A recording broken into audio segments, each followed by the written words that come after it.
It's debate night in Des Moines, Iowa, and this is a big deal. It is the final debate in the Democratic nominating process, and there are 6 candidates left on the stage.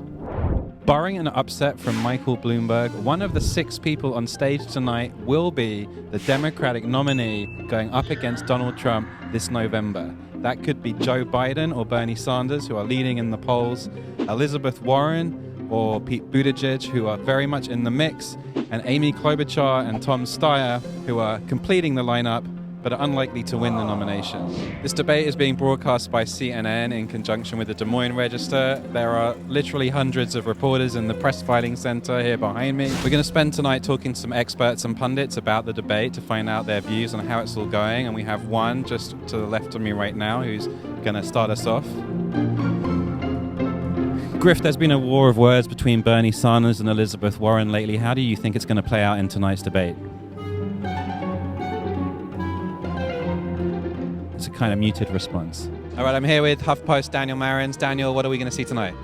Well, I think the first thing we're going to see is everybody's looking to know whether the squabble between Bernie Sanders and Elizabeth Warren escalates. Apparently, Sanders felt a woman couldn't win the presidency. I expect that to be an early point in the debate. We're also going to see a much greater emphasis on foreign policy in light of Trump's killing of Soleimani. Pete Buttigieg, what kind of night do we think he's going to have? He's really got to have a big night. He's banking big on Iowa. He's somebody who's shown that he can attack effectively, which the other candidates, either their attacks don't make a splash, like Bernie's been going after Biden nonstop, or they backlash in the case of Kamala Harris and in the case of, I guess, Julian Castro, you'd have to say. There's a pretty disparate group of people protesting near the debate hall. There are Andrew Yang supporters, probably upset that he isn't on the debate stage. Behind me, we have some anti-war protesters, Trump supporters over my right shoulder, including old friends who drive the tractor. Predators aren't just in Hollywood. Across the street, we have some pro-life demonstrators. So it's kind of a cluster of people protesting. But let's see what the Yang people have to say. Why are you out here in the cold? Despite being, polling ahead of other people that are in the debates, he is not on the stage tonight, so we're out here to make sure that his presence is felt. If you YouTube staunch Republican, I come up. I drive a truck that has Andrew Yang's face on it. Are there any candidates you would drive like a van for? Why would I drive a van? Because you like them, but not enough to drive a truck for them. What are you doing out here in the cold? I am out here because I am a true Joe Biden supporter.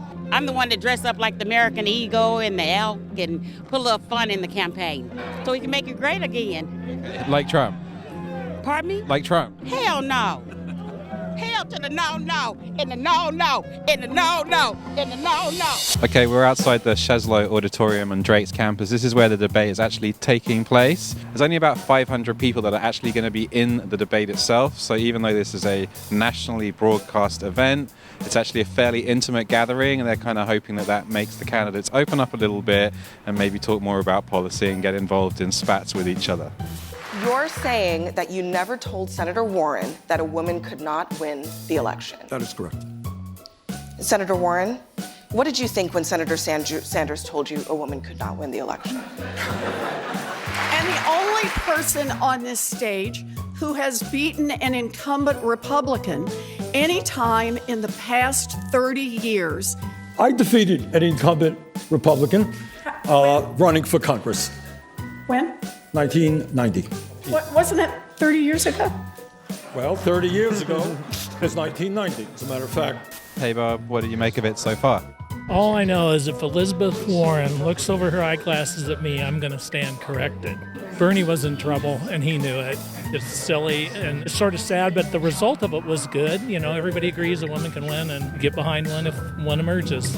We're about an hour into the debate. The first half hour was a pretty substantive conversation about foreign policy. We moved on to trade. It was kind of quiet in here, so we're going to go check out some watch parties on campus.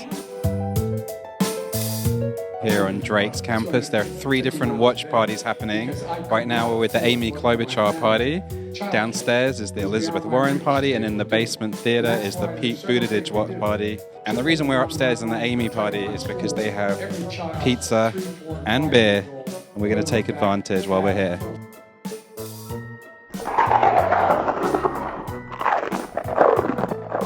In the healthcare segment we just saw, what stood out for you? Again, Amy speaking the truth of healthcare, that unfortunately Medicare for All is not a viable option at this time. So Pete says the same thing. Why do you prefer Amy as a candidate? Amy has shown time and time again that she wins. She has the record for it. I prefer someone who's been a senator over a mayor of the third largest town in his state. All right, we're outside the Pete watch party downstairs. I think this debate is going to change anyone's opinion in terms of which candidate they're behind. I hope so. I think Americans to be able to keep their minds open and be able to listen to new opinions and gravitate towards opinions where they're like, oh, I've never thought about that before, I think is important and beneficial. Are there any of the candidates that you could vote for as a Republican? Regardless of the long-term sustainability of Yang's freedom dividend, you gotta love the memes on the guy. It's a terrible reason to consider a man for president, but of all the people you talk to, you don't feel like you're handled after you're talking with him. Hey, how do you think Senator Warren is doing? I think she's having an excellent evening. So you're sold on her now as a candidate? Oh yes, I've been volunteering with the campaign since April. And what if I told you that at Amy Klobuchar's watch party, they have free pizza, beer, wine, and down here it's not quite as exciting? That's not how our campaign chooses to spend money. Okay, thank you very much. I think you called me a liar on national TV. What? I think you called me a liar on national TV. Let's not do it right now. You want to have that discussion, we'll have that discussion. You called me, you told me. All right, let's not do it. What were your takeaway from the debate?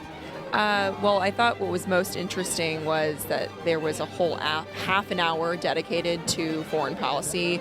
Warren and Sanders showdown that we've largely not seen up until this point, and that's obviously was set up, of course, because of their campaign feud of sorts.